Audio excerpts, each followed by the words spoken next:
Assalamualaikum warahmatullahi wabarakatuh. Waalaikumsalam warahmatullahi wabarakatuh. Bismillahirrahmanirrahim. Alhamdulillahi rabbil alamin. Wa bihi nasta'inu ala umurid dunya waddin. Wassalatu wassalamu ala asyrafil anbiya'i wal mursalin. Sayyidina wa habibina wa syafi'ina wa qurrati a'yunina wa maulana Muhammadin wa ala alihi wa ashabihi wa dhurriyyatihi ajma'in, amma ba'du.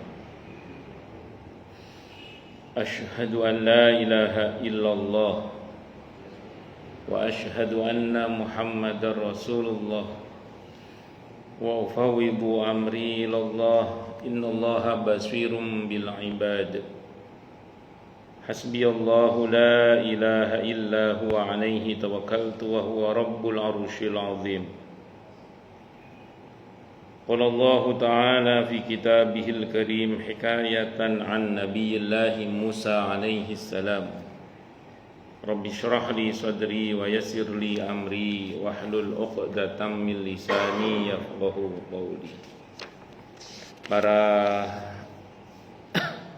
alim, para asatid, para asatidah, para sepuh, para bini sepuh, para tokoh masyarakat, hadirin hadirat sekalian, hafizani wa hafizakumullah, bil khusus segenap pengurus Masjid Baitur Rahim Villa Taman Kartini yang semoga pengurusnya dan jamaahnya selalu dalam naungan rahmat, barokah, perlindungan serta bimbingan Allah Subhanahu wa ta'ala. Amin, Allahumma amin, insyaallah.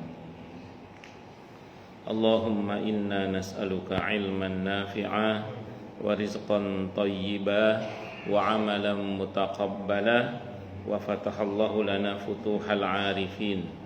Allahumma inna na'udzubika min ilmin la yanfa' wa amalin la yurfa' wa qalbin la yakhsha' wa du'a la yusma'. Allahumma ati anfusana taqwaha wa zakkiha anta khairu man zakkaha anta waliyuha wa maulaha. Amin, Allahumma amin, insyaallah. Masih melanjutkan kajian kita. Kali ini sababun nuzul surah Al-Jin ayat 6. Surah Al-Jin surah ke-72 ayat 6. A'udzu billahi as-sami'il 'alim minasy syaithanir rajim. Wa annahu kana rijalun minal insi ya'udzuna birijalin minal jinn. Ya'udzuna birijalin minal jinni fazaduhum rahaqa. Dan bahwasanya ada beberapa orang laki-laki di antara manusia meminta perlindungan kepada beberapa laki-laki di antara jin. Maka jin-jin itu menambah bagi mereka dosa dan kesalahan. Surah Al-Jin ayat 6. Dalam satu riwayat dikemukakan bahwa Kardam bin Abi Sa'ib Al-Ansari berangkat dengan bapaknya ke Madinah untuk suatu keperluan. Pada waktu itu Rasulullah Muhammad sallallahu alaihi wasallam baru dikenal orang sebagai Rasul. Di perjalanan mereka menginap di rumah seorang penggembala kambing. Pada tengah malam seekor serigala membawa lari seekor anak kambing. Maka keluarlah penggembala itu sambil berteriak, "Hei penjaga lembah," maksudnya jin ya, "tetanggamu," dia ngomong itu. Terdengarlah suara yang memanggil tanpa kelihatan sosoknya. "Hei Sirhan," memanggil serigala itu. Maka kembalilah anak kambing itu mengembik ketakutan dan masuk ke tempat asalnya. Sehubungan dengan peristiwa itu, Allah menurunkan ayat ini kepada Rasulnya di Mekah yang memberitahukan bahwa ada orang-orang yang meminta perlindungan kepada jin. Diriwayatkan oleh Ibnul Munzir, Ibnu Abi Hatim dan Abu Syekh di dalam kitab Al-Azamah yang bersumber dari Kardam bin Abi Sa'ib Al-Ansari radhiyallahu anhu. Saat itu beliau masih di Madinah, Nabi masih di Mekah maksudnya. Nah, jadi jamak terjadi di sebagian masyarakat itu minta tolong ke bangsa jin dengan nama-nama yang masing-masing mungkin di tempat-tempat berbeda namanya berbeda-beda. Ada yang Bakaruhun, ada apa lagi, Bawaki, Bakliwon, macam-macam lah. Nah itu minta tolong ke bangsa jin. Kalau merujuk pada ayat ini dilarang karena akan membuat orang itu semakin menyimpang. Dan biasanya bangsa jin itu kalau seseorang itu kerjasama dengan bangsa jin itu nggak murah harganya, mahal. Jadi orang yang kerjasama dengan bangsa jin itu harganya nggak murah, mahal. Ya sebagaimana bermuamalah dengan manusia ada harga yang harus dibayar. Bermuamalah dengan bangsa jin itu nggak gratis, ada bayarannya dan mereka minta bayaran. Dan itu kadang bayarannya mahal. Mungkin dalam sejarah Islam itu ditulis Mesir itu ya masih mengenal tumbal. Jadi istilah tumbal itu nggak cuma di Indonesia. Istilah tumbal manusia itu nggak cuma di Indonesia. Di Mesir itu ada tumbal. Itu di zaman kekhalifahan Sayyidina Umar radhiyallahu an. Ketika gubernurnya Amr ibn al-As radhiyallahu an. Itu di waktu-waktu tertentu mereka bangsa Mesir saat itu Amr bin As baru jadi gubernur di situ. Itu mengorbankan anak gadis untuk Sungai Nil, dilempar ke Sungai Nil sebagai tumbal. Karena gubernurnya Muslim nggak setuju kan. Bagaimana mungkin manusia kalau dikorbankan? Tapi kata orang-orang situ kalau kita nggak korbankan Sungai Nil tidak mengalirkan airnya. Ya sih tak kirim surat ke khalifah dulu. Kirim surat ke khalifah Sayyidina Umar radhiyallahu an. Nah disitulah terus kemudian Sayyidina Umar balas suratnya khalifah itu, tapi tidak ke gubernurnya balas suratnya itu. Balas suratnya ke Sungai Nil. Rupanya di Sungai Nil ada setan dari bangsa jin yang kalau nggak diberi tumbal itu dia akan stop aliran Sungai Nil itu sehingga tidak akan mengaliri persawahan masyarakat di Mesir saat itu. Surat itu dikirimkan kepada setan yang ada di Sungai Nil kalau Sayyidina Umar itu dari Umar bin Khattab. Dikirimkan surat itu, kata khalifah sampaikan ke gubernur kamu surat ini sebelum lempar ke Sungai Nil. Itu surat saya kepada Sungai Nil dan setannya yang ada di Sungai Nil itu.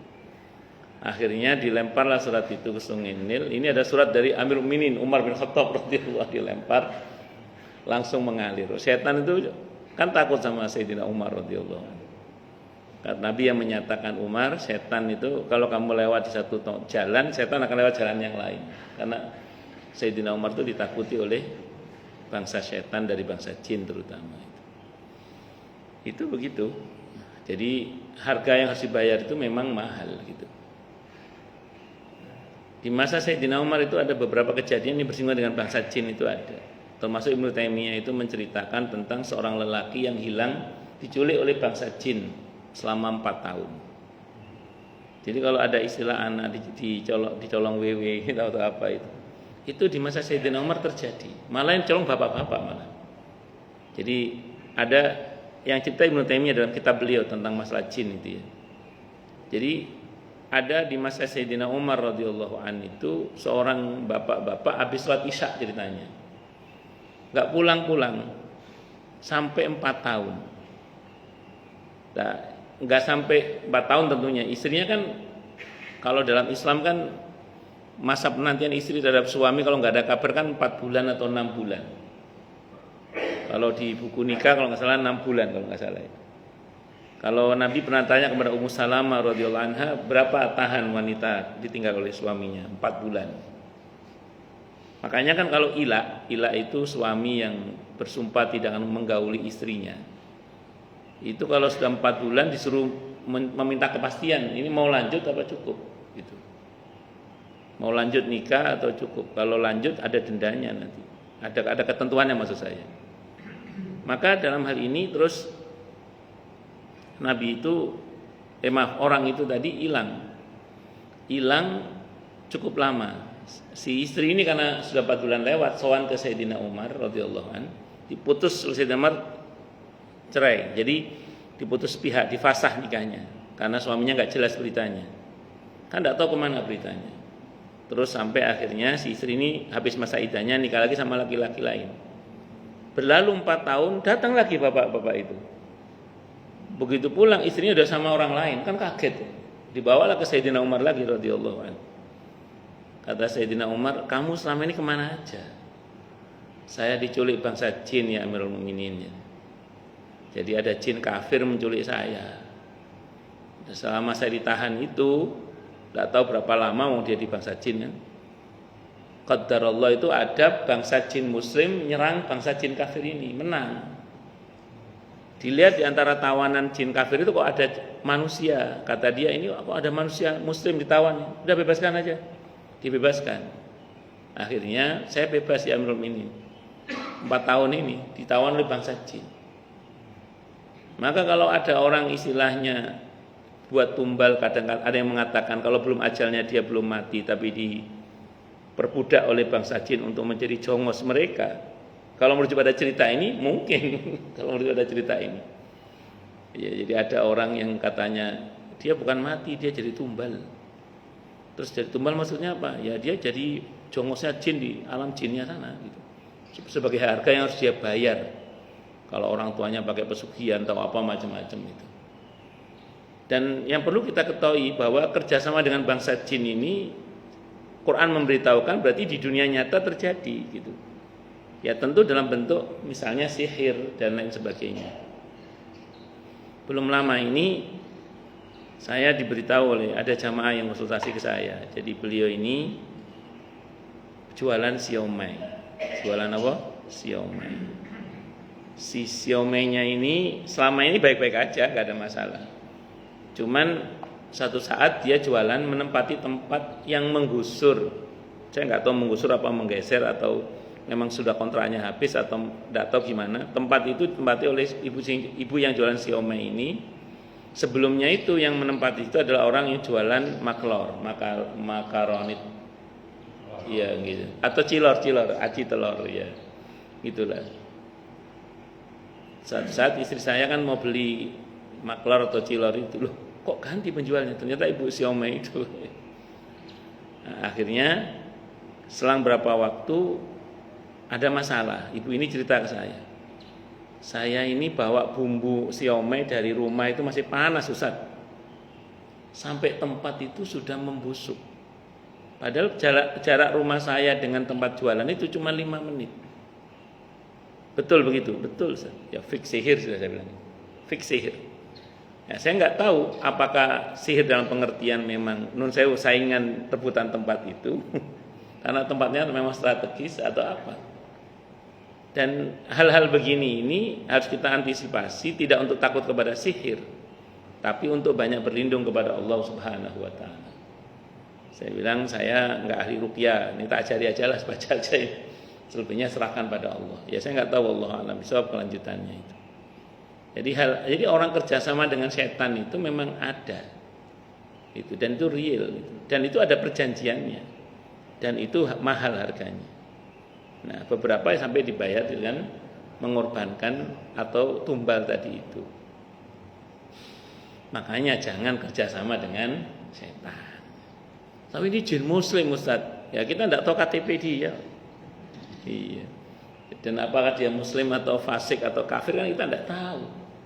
Makanya ayat ini mengingatkan, enggak usah aneh-aneh. Orang-orang kok malah cari pertolongan ke bangsa jin. Kalau minta tolong ya sama Allah. Ya, itu seperti itu. Wallahu a'lam bishawab. Pun lanjut. Dalam riwayat lain dikemukakan ketika Rasulullah Muhammad sallallahu alaihi wasallam diutus sebagai rasul, Abu Raja At-Toridi bekerja sebagai penggembala untuk membiayai kehidupan keluarganya. Ia melarikan diri bersama keluarganya dan sampai di suatu dataran yang luas. pada malam hari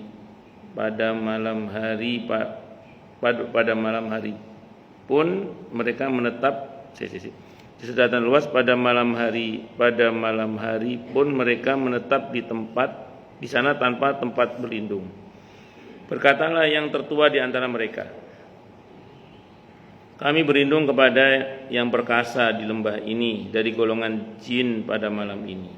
Jadi mereka berlindung kepada makhluk terkuat di lembah itu dari kalangan bangsa jin. Yang ngomong kayak gitu. Mereka pun meniru ucapan tersebut. Sampailah berita kepada mereka bahwa tuntunan yang dibawa oleh Nabi Muhammad sallallahu alaihi wasallam, bahwa tuntunan syahadatu alla ilaha illallah wa anna Muhammadar Rasulullah, kesaksian bahwa tidak ada Tuhan selain Allah dan Muhammad adalah utusan Allah. Dan barang siapa yang mengakui syahadat ini, jiwa dan hatinya akan selamat. Maka mereka pun pulang dan masuk Islam. Selanjutnya Abu Roja berkata, aku yakin ayat ini, Al-Jin ayat 6, turun berkenaan dengan diriku dan teman-temanku. Diriwayatkan oleh Ibnu Sa'ad yang bersumber dari Abu Roja Al-Ataridi, seorang Bani Tamim radhiyallahu anhu. Jadi dulu sebelum ada ayat ini turun, di antara kebiasaan orang Arab ya berlindung kepada sing bau rekso. Sing bau rekso tempat ini, mbah siapa itu, dan macam-macam. Nah, dalam Islam dilarang. Yang saya pahami itu bangsa jin itu pokoknya kalau digubris, apalagi ditakuti, itu ya semakin menjadi-jadi, semakin sombong, semakin menjadi-jadi. Makanya kalau kita berhadapan dengan keadaan yang seperti itu, dicuekin aja. Tapi cueknya sambil doa. Pernah ada jamaah, beliau orang Jawa Tengah, cuman tugas di Bekasi, tinggal di apartemen di Semarekon itu. Kamar sebelah dia itu, ruangan sebelah dia itu kosong gitu. Sering rame. Ya, terus kemudian gimana Ustaz katanya? Ya enggak usah digubris Bu, saya bilang gitu. Banyak doa aja. Semakin ibu peduli, ibu gubris nanti semakin jadi dia, saya bilang. Nah, itu mirip dengan dulu sini ada Buruli kan dulu yang sekarang dibeli Pak siapa itu? Pak Bambang Kunto sama Buruli dulu kan tinggal di Kemang. Yang dibeli oleh Sekjen PDIP itu rumahnya siapa? Iya, dulu kan rumahnya Buruli sama Pak. Iya, sama Pak Bambang Kunto itu cerita sama saya. Rumah sebelahnya kan kosong itu dulu, enggak tahu sekarang. Dulu kosong. Itu pas saya ngaji di situ, kata beliau, kita itu sering loh Ustaz, tembok sebelah itu diklotei Ustaz katanya. Terus Ibu gimana? Ya udah kita biarin aja udah, ya bagus. Kan dia keluarga Muhammadiyah ya. Biarin aja, ya udah bener biarin aja udah. Enggak usah digubris, banyakin doa aja, zikir, ayat kursi. Enggak usah digubris. Kalau digubris malah tambah jadi nanti ini. Itu seperti itu. Jadi mereka itu kalau kita berani ya kita takut. Kalau kita berani mereka takut. Makanya kata Ibnu Abbas itu mengatakan gini. Kalau satu saat kamu jin itu menampakkan diri ke kamu, kata Ibnu Abbas, maju. Jangan mundur, maju kata beliau. Tanda kalau kita berani. Jadi kalau ketemu bangsa jin menampakkan diri ke kita gitu misalnya, itu kata Ibnu Abbas yang betul maju, jangan mundur. Maju kata. Itu karena kalau kita berani mereka yang takut gitu. Maka ada seorang sahabat dalam sirah itu, ketika sholat malam itu bawa pedang, bawa pisau dia. Ditanya oleh sahabat yang lain, kenapa kamu tahajud bawa pisau? Tadi malam ada setan dari bangsa jin itu ganggu saya. Kalau dia muncul saya tusuk dia. Oh gitu. Jadi sahabat itu gitu. Kalau muncul saya tusuk dia. Jadi kalau kita berani mereka takut. Tapi kalau kita takut mereka tambah berani. Tapi beraninya jangan kosongan, Pak. Saya berani kosongan, jangan. Sini harus tetap la ilaha illallah. Mulut zikir, jangan cuma ngomong saya berani aja, harus ada zikirnya kepada Allah, gitu seperti itu. Tawajuh sepenuhnya kepada Allah, itu seperti itu. Allah, karena Quran yang memberitahukan kepada kita di surah An-Nisa ayat 76 itu kan bahwa inna kaida syaitani kana dha'ifa. Tipu daya setan itu atau godaan setan itu lemah aslinya, lemah mereka itu. Tapi ingat, kita juga lemah. Wa khuliqal insanu dha'ifa, dan manusia itu diciptakan oleh Allah dalam keadaan lemah. Nah, kalau mau kuat menghadap kepada yang maha kuat, siapa? Allah. Itu seperti itu. Allahu Akbar. Dalam riwayat yang lain dikemukakan bahwa Rafi' Ibn Umair dari Bani Tamim radhiyallahu an menceritakan awal mula ia masuk Islam. Pada suatu malam ia sedang berjalan di padang pasir. Ia merasa sangat mengantuk. Ia pun turun dari kendaraannya kemudian tidur. Sebelum tertidur ia meminta perlindungan kepada jin yang agung, penjaga lembah. Dalam tidurnya ia bermimpi melihat seorang laki-laki membawa tombak yang akan ditusukkan ke tulang rusuk ontanya. Ia pun terbangun dengan kaget seraya melihat ke kiri dan ke kanan, tetapi tidak melihat apapun. Ia berkata pada dirinya bahwa itu hanyalah mimpi. Ia pun tertidur kembali dan bermimpi lagi sehingga terbangun. Ia melihat ontanya meronta-ronta. Tampaklah olehnya seorang pemuda yang terlihat dalam mimpinya itu membawa tombak, dan seorang tua yang memegang tangan si pemuda untuk menghalangi perbuatannya. Pada waktu keduanya sedang bertengkar dan berselisih, tiba-tiba datanglah 3 ekor banteng. Berkatalah orang tua itu kepada pemuda tadi, ambillah yang mana engkau sukai sebagai pengganti unta tetanggaku, bangsa manusia ini. Maka berangkatlah si pemuda tadi dan menangkap salah seekor banteng, lalu menghilang. Kemudian Rafi' menoleh kepada orang tua itu.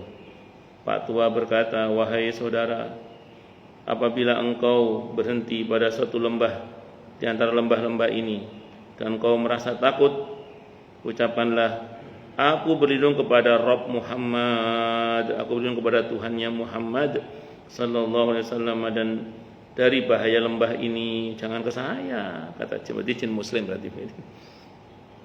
Janganlah engkau berlindung kepada jin karena kekuatannya itu sia-sia, tiada berguna. Taufik bertanya, siapakah Muhammad itu? Belum masuk Islam ini. Ia menjawab, ia adalah seorang nabi berbangsa Arab, bukan bangsa timur dan juga bukan bangsa barat. Ia lahir pada hari Senin. Rafi bertanya, di mana tempat tinggalnya? Ia menjawab, di Yasrib, Madinah, yang banyak pohon kurmanya. Dan Rafi berangkat naik kendaraannya. Pada waktu subuh ia pun sampai ke Madinah. Setelah menempuh perjalanan yang sangat melelahkan, Rasulullah Muhammad sallallahu alaihi wasallam melihat Rafi' seraya menceritakan kejadian yang dialaminya. Sebelum ia sendiri menceritakannya kepada beliau, kemudian beliau mengajak Rafi' masuk Islam. Jadi sebelum dia cerita tentang kejadian itu, Nabi sudah menceritakan. Oh, ternyata sudah turun ayat ini. Menurut Sa'id bin Jubair, ayat ini Al-Jin ayat 6 turun berkenaan dengan Rafi' bin Umair radhiyallahu anhu dari Bani Tamim. Diriwayatkan oleh Al-Kharaiti di dalam kitab Hawatiful Jan dari Abdullah ibn Muhammad al-Balawi, dari Imarah ibn Zaid, dari Abdullah ibn al-Ala, dari Muhammad ibn Akbar yang bersumber dari Sa'id ibn Jubair radhiyallahu anhu. Nah, jadi satu saat ada orang berlindung kepada bangsa jin di lembah itu. Diganggu oleh jin yang lain, rupanya ada jin muslim yang melindungi dia dengan izin Allah. Terus diajari sama dia, lain kali kalau berlindung jangan sama jin, kekuatannya nggak ada apa-apanya, berlindung kepada Tuhannya Muhammad. Rupanya jinnya dakwah juga ini. Bangsa jin aja dakwah, masa kita nggak dakwah? Nah, siapa Muhammad itu diterangkan, dan rupanya sudah turun ayat itu, sehingga ketika beliau datang kepada Nabi kita Muhammad sallallahu alaihi wasallam, Nabi sudah menceritakan apa yang terjadi pada dia sebelum dia bercerita, karena wahyu sudah turun. Dan memang yang betul itu, makanya kan kita ini ada doa a'udzu bikalimatillahi tammah min kulli syaitonin wahamah wa min kulli ainin lamah. atau a'udzubika bikalimatillahi tammati min syarri ma khalaq, atau rabbi a'udzubika min hamazati syayatin wa a'udzubika rabbi ayyahdurun, atau a'udzubillahi minasyaitonir rajim, atau a'udzubillahi samil alim minasyaitonir rajim misalnya. Terserah jenengan mau pilih yang mana lah. Nah, mentok Al-Falaq An-Nas. Saya baca dalam kitab tafsir ayat ahkam itu dikutip satu riwayat, dulu Nabi itu sering berlindung kepada Allah dari sihir, dari jin, dari macam-macam, dari ain, macam-macam. Begitu turun Al-Falaq An-Nas, dicukupkan dengan itu. Jadi Al-Falaq An-Nas itu merangkum semua doa Nabi berkaitan dengan berlindung kepada Allah dari kejahatan jin, manusia, sihir, ain, dan macam-macam itu. Al-Falaq An-Nas itu. Sebelum turun ayat itu Nabi berlindung kepada Allah dirinci, mohon ini. Begitu beliau turun ayat itu, Al-Ikhlas, Al-Falaq An-Nas itu, beliau mencukupkan dengan doa itu. Berarti Al-Falaq An-Nas itu bagus untuk menjaga diri kita dari aneka bahaya, baik bahaya zahir maupun bahaya batin, baik dari bangsa jin maupun dari bangsa manusia. Al-Falaq An-Nas itu. Maka dalam zikir setelah sholat, zikir pagi dan petang, sebelum tidur itu termasuk disunahkan untuk membaca zikir tersebut atau surat tersebut, yaitu Al-Ikhlas, Al-Falaq, An-Nas, terutama Al-Falaq An-Nas itu untuk perlindungan. Jadi jangan meremehkan membaca surah Al-Falaq dan An-Nas. Dan kalau kapan hari di dunia media sosial itu ada pesulap merah yang membongkar rahasia dukun-dukun palsu dan tukang-tukang sihir palsu, itu memang benar. Jadi tukang sihir palsu, dukun palsu itu memang banyak. Bahkan mungkin lebih banyak daripada yang asli. Tapi jangan salah, yang asli juga ada. Saya sempat khawatir ketika muncul pesulap merah itu. Saya khawatir orang nggak percaya sama adanya sihir. Padahal yang menginformasikan adanya sihir itu Allah dalam Al-Quran, termasuk Nabi kita Muhammad Sallallahu Alaihi Wasallam. Oh, matur Ustaz. Ustaz siapa lupa namanya? Rafli. Kita doakan semoga segera harapan baiknya Ustaz Rafli segera Allah ijabah dengan mudah, dengan mulia, dengan bahagia, dengan tanpa susah payah. Amin Allahumma amin insyaallah. Jadi saat saya membaca berita itu, saya khawatir orang nggak percaya kepada sihir. Karena yang menginformasikan adanya sihir, adanya dukun yang asli itu Allah dan Rasulnya Muhammad Sallallahu Alaihi Wasallam. Maka yang perlu kita pahami bersama adalah bahwa sihir yang asli itu ada, sebagaimana dukun yang asli itu juga ada. Nah, sihir yang palsu, trik sulap dan serupa itu juga banyak gitu. Termasuk dukun palsunya itu juga banyak. Nah, tapi jangan sampai gara-gara kemarin dibongkar rahasia dukun palsu, terus kita menganggap dukun yang asli tidak ada. Itu kesalahan. Dukun yang asli itu ada, sihir yang asli itu juga ada. Memang biasanya kalau yang asli nggak buka praktek biasanya, gitu. Yang buka praktek pakai pelang itu biasanya wallahu a'lam bishawab. Kalau yang asli biasanya nggak buka praktek. Ya, tapi yang langganan dia tahu tempatnya itu biasanya. Mbung yo apa carane ngerti ya, setan itu juga ada combenya. Kan seperti ada makelarnya setan itu. Singkat kata, singkat cerita, mengimani adanya sihir tidak untuk takut kepada sihir. Jadi mengimani adanya sihir tidak untuk takut kepada sihir, tapi untuk kita banyak berserah diri kepada Allah Subhanahu wa taala, berlindung kepada Allah Subhanahu wa taala. Itu seperti itu. Jadi saya ulang ya, harus diingat-ingat bahwa sihir itu ya ada. Yang asli, dukun yang asli itu juga ada. Tidak untuk kita takuti, tapi untuk kita punya kesadaran berlindung kepada Allah. Keyakinan kita tetap pada informasi Al-Qur'an bahwa tipu daya setan itu lemah. Inna kaida syaitani kana dha'ifa. Tipu daya setan itu lemah. Makanya kata Ibnu Abbas, kalau mereka muncul maju, jangan mundur, maju. Mungkin jangan pernah baca hadis tentang keutamaan ayat kursi yang ada dalam Ibnu Katsir itu ya, cerita sahabat Abu Hurairah radhiyallahu an yang diberi tugas oleh Allah untuk menjaga zakat Ramadan, ceritanya zakat Ramadan. Jadi iblis, tidak tanggung-tanggung iblis yang datang itu menyerupai manusia tua datang kepada Abu Hurairah minta bantuan. Akhirnya dibantu oleh Abu Hurairah karena dia merasa ini berhak, mustahik. Terus tidak lama datang Rasulullah Muhammad SAW. Ada apa Abu Hurairah? Tadi ada orang tua datang ya Rasulullah, minta bantuan, saya bantu aja. Kata Nabi, "Au kama qol, kamu kena tipu. Itu iblis menyerupai orang tua."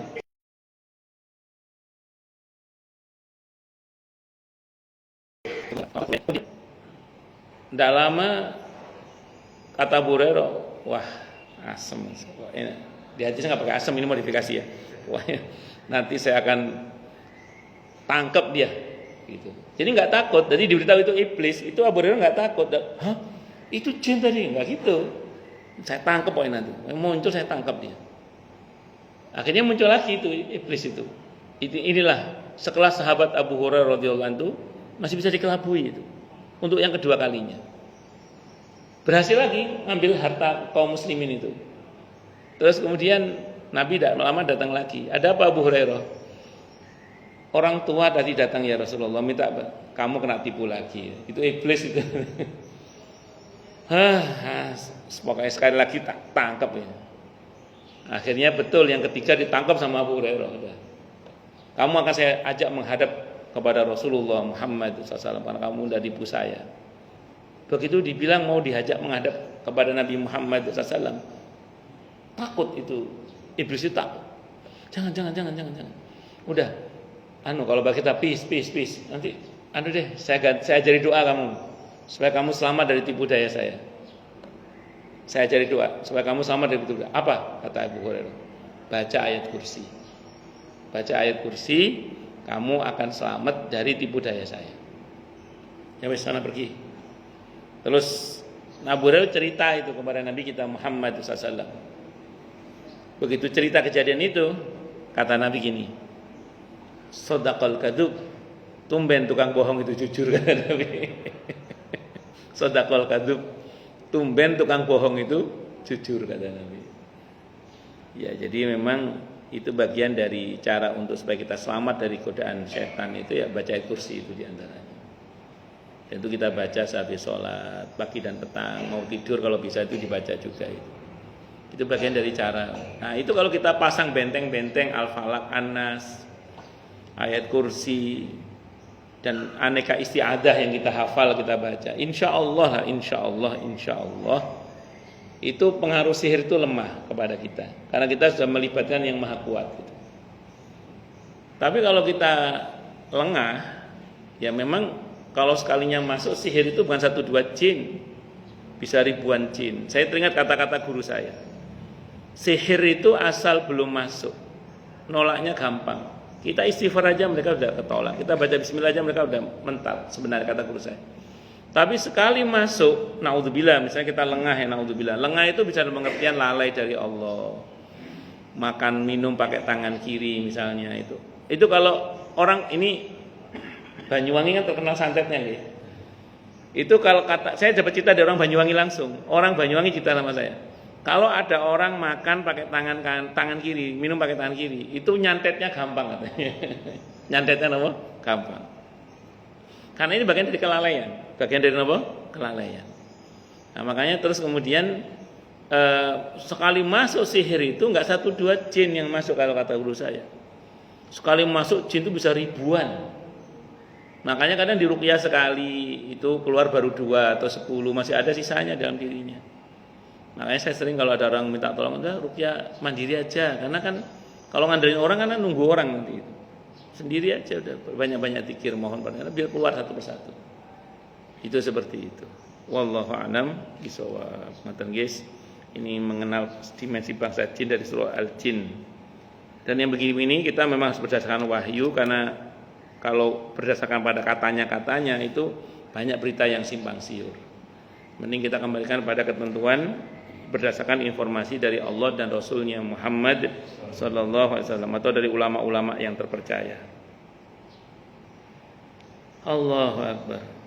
Oh, berarti dulu di masa sahabat interaksi dengan bangsa jin yang menampakkan diri kepada kita itu jamak terjadi, Ustaz. Oh iya, jamak terjadi. Di masa jahiliyah itu ada jin kafir yang masuk ke dalam patung orang-orang jahiliyah. Itu habis-habisan menfitnah Nabi kita Muhammad sallallahu alaihi wasallam. Terus ada jin muslim ngejar jin itu. Jin kafir itu dikejar, dibunuh sama dia itu, sama jin muslim. Terus dia jin muslim itu masuk ke dalam patungnya orang-orang kafir itu, terus memberitakan bahwa Nabi Muhammad SAW itu tidak seperti yang diberitakan sebelumnya. Akhirnya orang kafir bingung. Kemarin patung ini cerita kejelekan Muhammad, kalau kok cerita kebaikan Muhammad. Kalau ternyata yang masuk itu sudah jin muslim. Itu seperti itu. Jadi yang masuk itu sudah jin muslim dalam hal ini. Allah, jadi jamak terjadi. Oh, kalau gitu apa itu terjadi hanya di masa itu aja, Ustaz? Sekarang tidak. Jangan salah, sekarang pun hal serupa masih mungkin terjadi. Di mana bangsa mereka menampakkan diri kepada kita, mungkin saja. Sebagaimana di masa lalu mereka banyak menampakkan diri kepada kita, kepada para sahabat dulu ya, atau sebelum para sahabat, maka zaman sekarang pun sikap mereka masih sama. Sebagaimana dulu, sekarang juga sama. Itu yang saya sering bilang di sini kan, bahwa kalau kita ngaji begini ini kan yang kelihatan aja segini ini.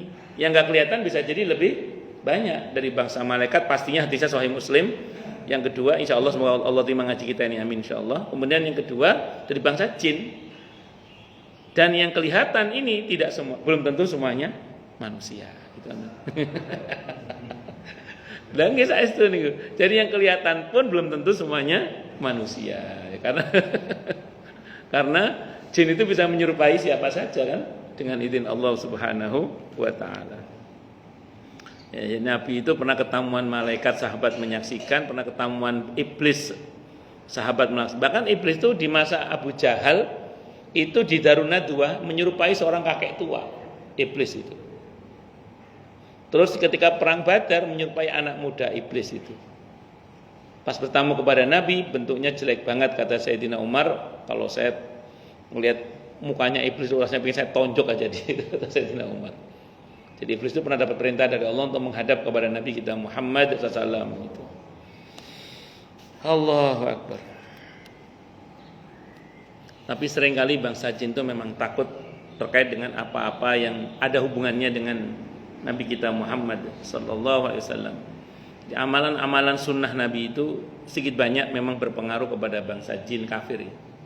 Ya, kalau kita masuk ke kamar mandi, keluar kamar mandi, pakai baju, lepas baju, makan, minum itu jangan lepas dari doa.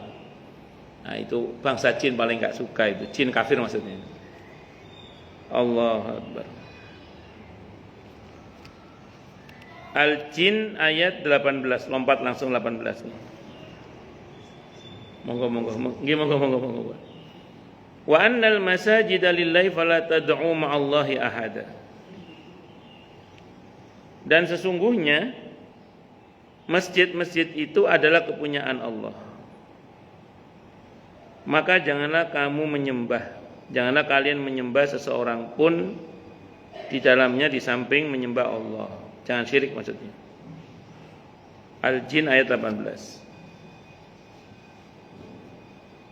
Dalam satu riwayat dikemukakan bahwa jin berkata kepada Nabi Muhammad sallallahu alaihi wasallam, "Ya Rasulullah, berilah kami izin untuk turut serta sholat bersama Tuhan di masjid Tuhan."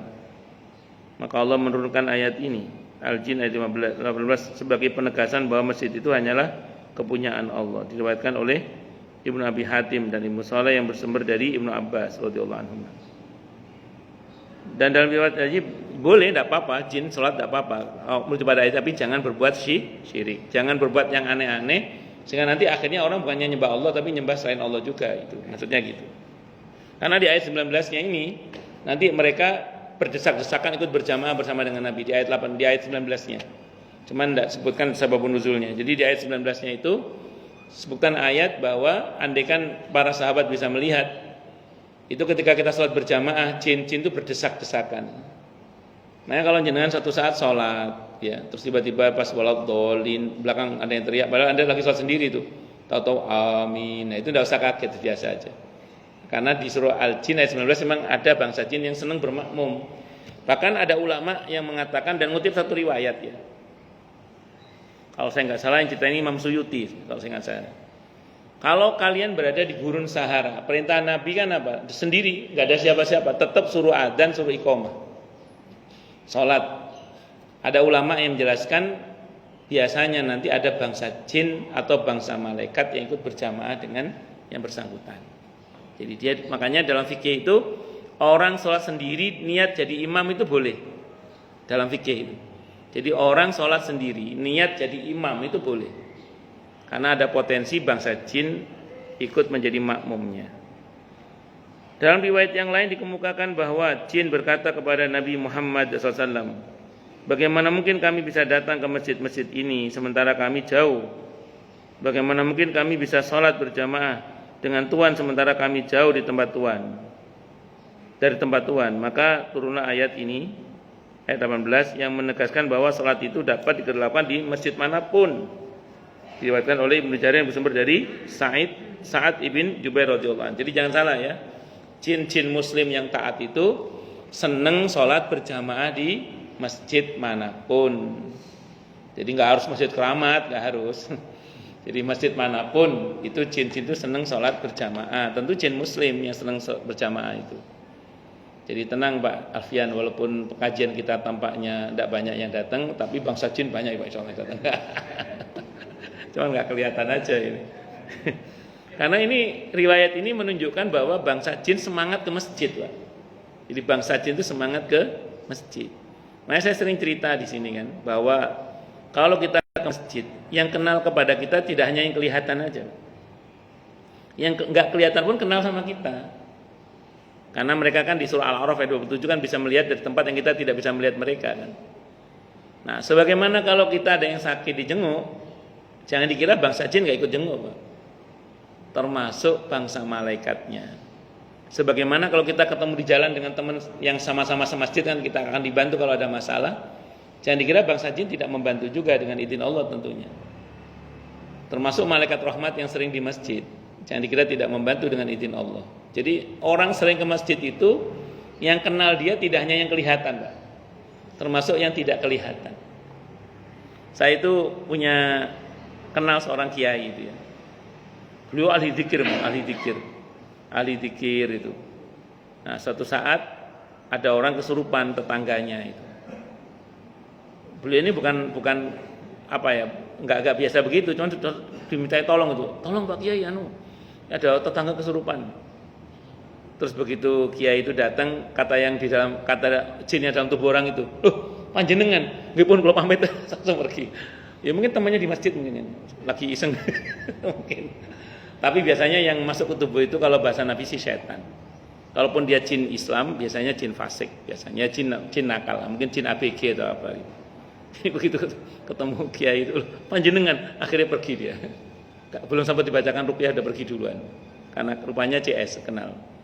Ya kalau CS sama-sama setannya repot. Enggak ini insyaallah karena mungkin teman di masjid atau kenal di masjid atau apa gitu. Allahu Akbar.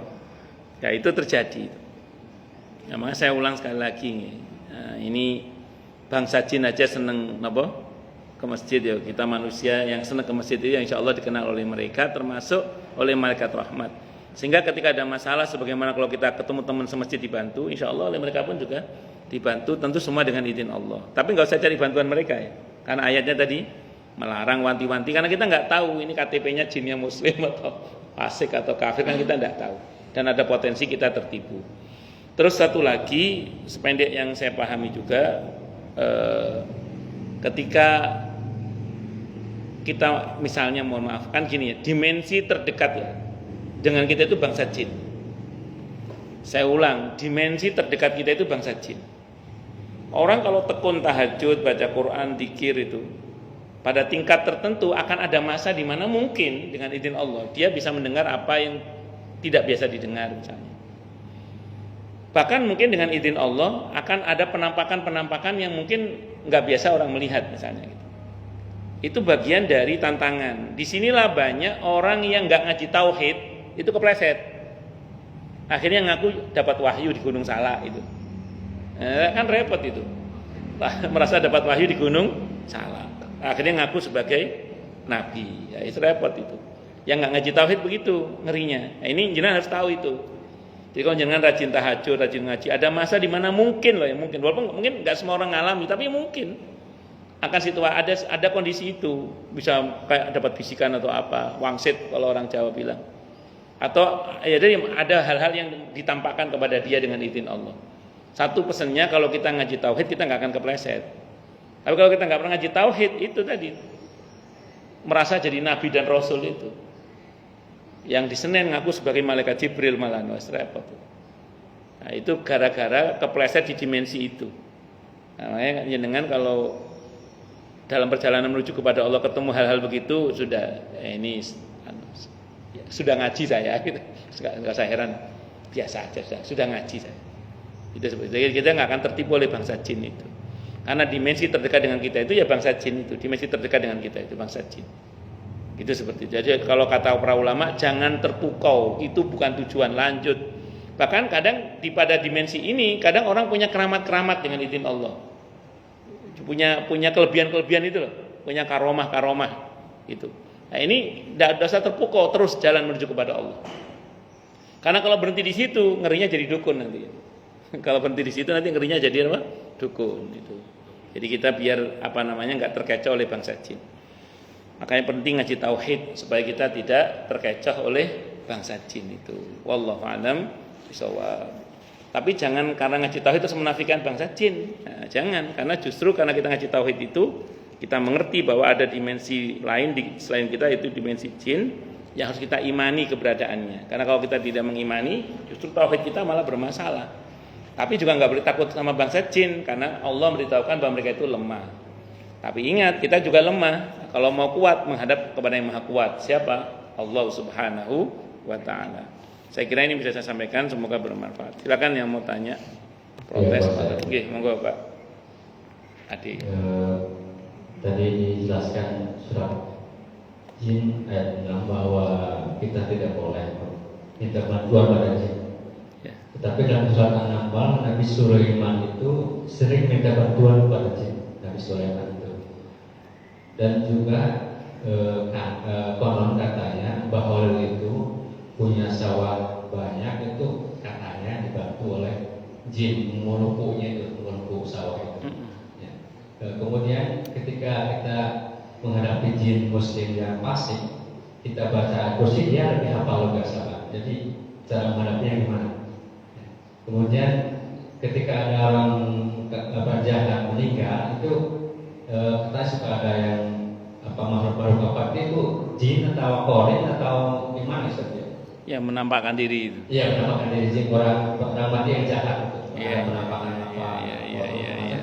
Itu jin atau korin dia atau bagaimana saja? Baik.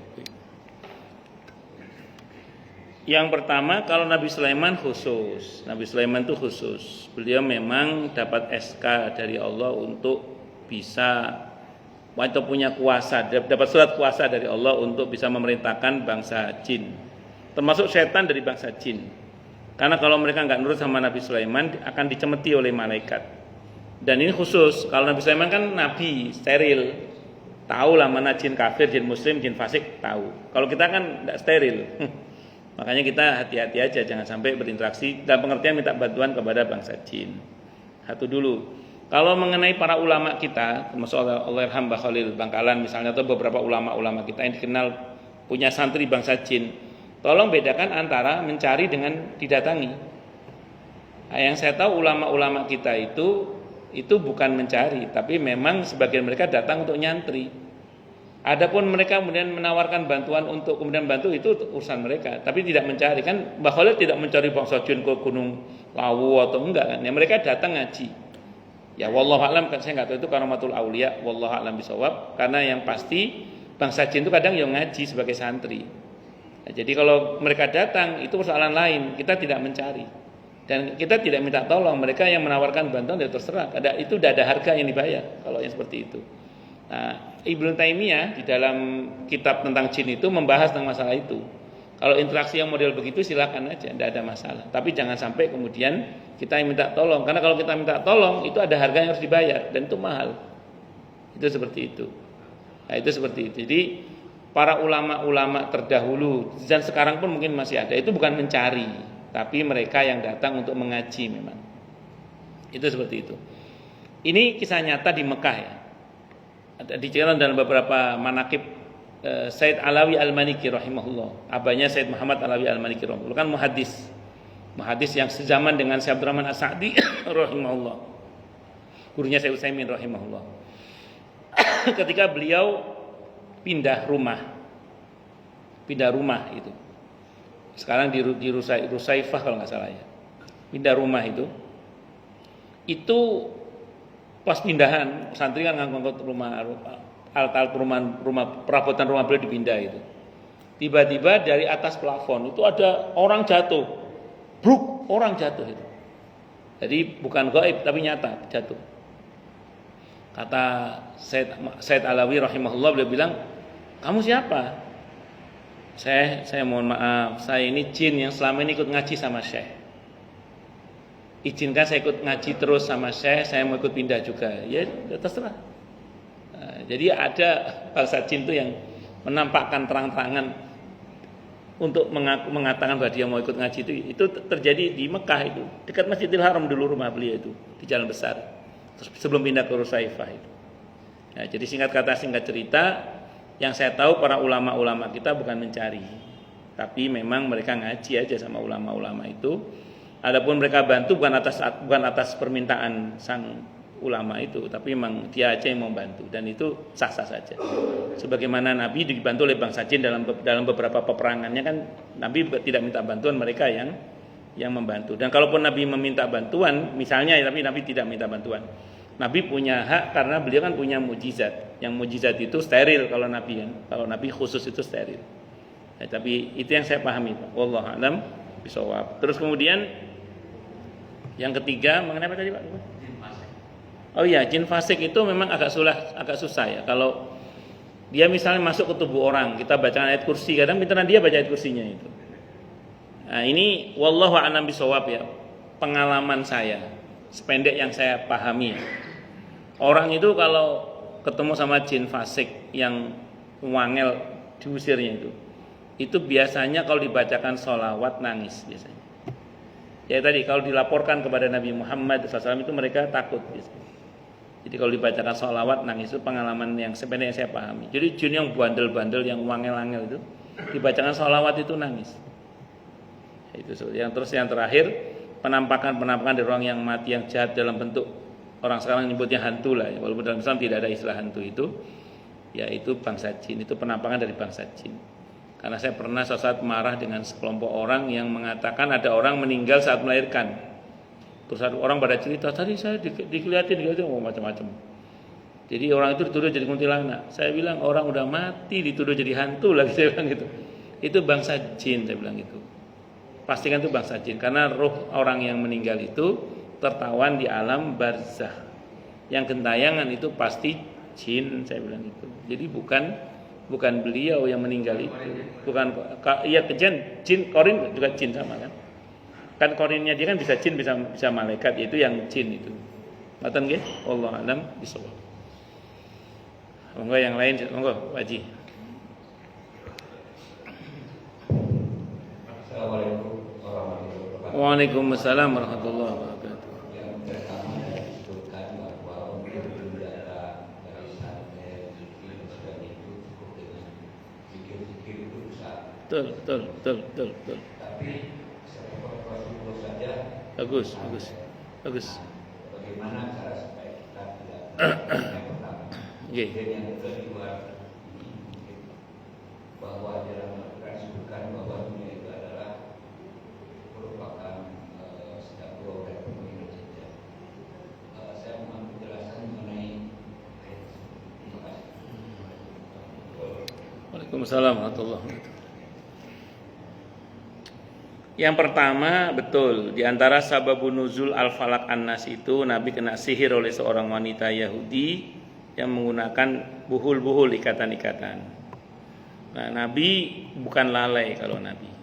Tapi Nabi memang harus pernah sakit. Nabi harus pernah salah. Nabi harus pernah termasuk kena sihir supaya tidak dituhankan. Karena nabi sebelumnya ada yang kena sihir. Nabi Ayub alaihissalam. Itu kalau kita baca dalam tafsir Jalalain, Imam Suyuti, itu iblis menghadap kepada Allah minta izin untuk mensihir Nabi Ayub alaihissalam, dan Allah izinkan. Bukan karena Nabi Ayub lalai, bukan. Tapi memang itu Nabi harus pernah begitu supaya tidak dituhankan. Satu. Yang kedua, supaya kalau kita mengalami yang serupa ada solusinya. Jadi istilah kena sihir itu sama dengan kalau sakit dan macam. Jadi bukan karena lalai, bukan, tapi lebih kepada karena supaya Nabi tidak dituhankan, dan yang kedua supaya kalau kita mengalami hal yang serupa kita ada solusinya. Karena saya ulang, Nabi sebelumnya ada yang kena sihir juga, yaitu Nabi Ayub alaihissalam. Itu satu. Yang kedua, bukan karena Nabi lalai, Pak ya. Kalau kita kebanyakan karena lalai itu. Yang kedua tadi tentang apa tadi yang kedua? Oh iya. Al-Hadid ayat 20 kalau nggak salah ya. Al-Hadid ayat 20 yang berujung pada wamal hayatud dunya illa mataul ghurur itu kan. Ada juga ya. Oh iya. Begini. Permainan itu ada yang lama enggak? Permainan ada yang lama enggak? Enggak ada ya. Permainan enggak ada yang lama, sebentar. Sepak bola itu perpanjangan waktu berapa? 90 menit. Ya, kali 2. Artinya enggak lama ya. Tadi malam menang mana, Pak? Tadi malam. Indonesia kalah. Ya wis. Jadi artinya gini Pak, hidup ini nggak lama kayak permainan aja, nggak lama. Ada semua permainan itu ada waktunya. Dan hampir tidak ada permainan yang waktunya lama. Hampir semua permainan itu waktunya nggak lama dan berbatas waktu. Itu dan melalaikan. Sendaguro yang lahun itu melalaikan. Laibun permainan, lahun itu melalaikan. Bukan sendaguro tapi melalaikan. Bukan sendaguro terjemahan. Lahun itu melalaikan.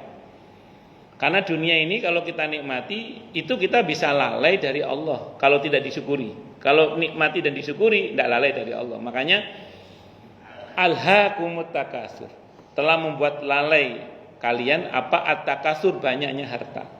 Berarti ayat ini mewanti-wanti jangan sampai kita lalai dari dunia. Makanya termasuk yang dipuji oleh Allah adalah orang yang berniaga tapi tidak melalaikannya dari mengingat Allah. Itu di Al-Quran dipuji begitu. Orang yang berniaga tapi tidak melalaikannya dari Allah. Jadi dua itu. Pertama, permainan itu tidak ada yang lama karena dia pasti ada batas waktunya. Terus yang kedua, dia melalaikan karenanya jangan sampai kita terlalaikan oleh dunia. Maka kalau di Al-Hadid ayat 20 itu diujungi oleh Allah dengan pernyataan wa mal hayatud dunya illa mataul ghurur, dan tiadalah kehidupan dunia kecuali kesenangan yang menipu. Karena dunia ini memang menipu. Contoh yang paling sederhana bahwa dunia ini menipu, gula itu manis. Kalau kebanyakan gula? Iya. Kacang itu enak Pak, kacang itu. Nonton bola sambil makan kacang habis 2 kilo insyaallah. Insyaallah. Asam uratnya insyaallah. Sate kambing itu enak. Sendiri habis 20 tusuk atau 25 tusuk ya insyaallah. Insyaallah.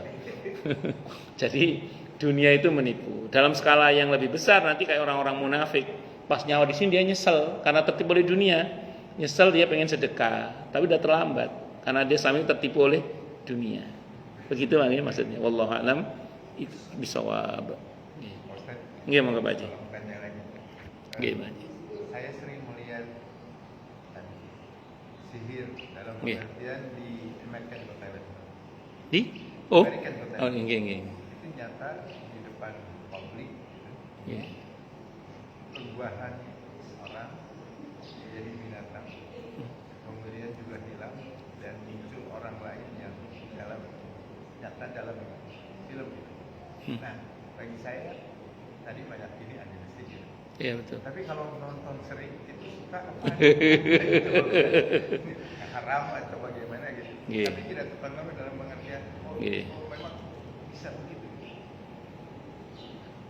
Prinsip tontonan itu kan selama hal itu tidak termasuk dalam kategori yang diharamkan dalam agama, maka hukum asalnya adalah boleh. Nah, karena hukum asalnya boleh, selama memang yang ditonton adalah sesuatu hal yang boleh, maka silakan. Karena pertanyaan gini ada, ini yang ditonton sihir, misalnya gitu, boleh nggak hal ini?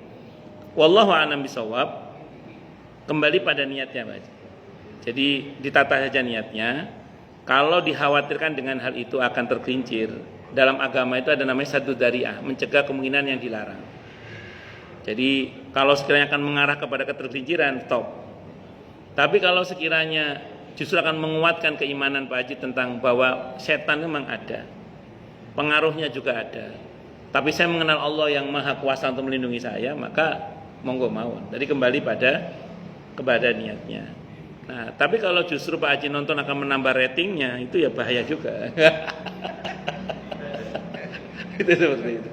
Jadi dia akhirnya tambah dominan di medsos itu. Sampai mimpi. Ngoten nggih. Ya kembali ke niatnya Pak Haji nggih. Nggih. Ya sebaiknya ditinggalkan aja. Iya betul. Mencegah monggo. Mencegah kemungkinan yang tidak diinginkan tadi itu. Dalam agama itu ada namanya saddu dzari'ah, mencegah kemungkinan yang tidak diinginkan. Kalau sekiranya ada potensi tergelincir, sebaiknya dihindari. Wallah. Gitu nggih. Saking asik. Tidurnya. Nggih afan. Ada lagi mungkin? Cukup nggih? Kita tutup dengan hamdalah. Alhamdulillahirabbil alamin. Semoga kajian kita bisa bermanfaat mubarakah fid dini wa dunya wal akhirah untuk kita, keluarga kita dan seluruh umat Islam semuanya. Dan mudah-mudahan kita semua dijadikan oleh Allah sebagai orang-orang yang sukses dunia akhirat, selamat dunia akhirat, bahagia dunia akhirat, dan dipermudah urusan kita oleh Allah fid dini wa dunya wal akhirah.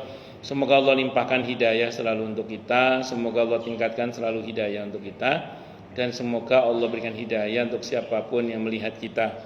Subhanakallahumma bihamdika asyhadu an la ilaha illa anta astaghfiruka wa atubu ilaik.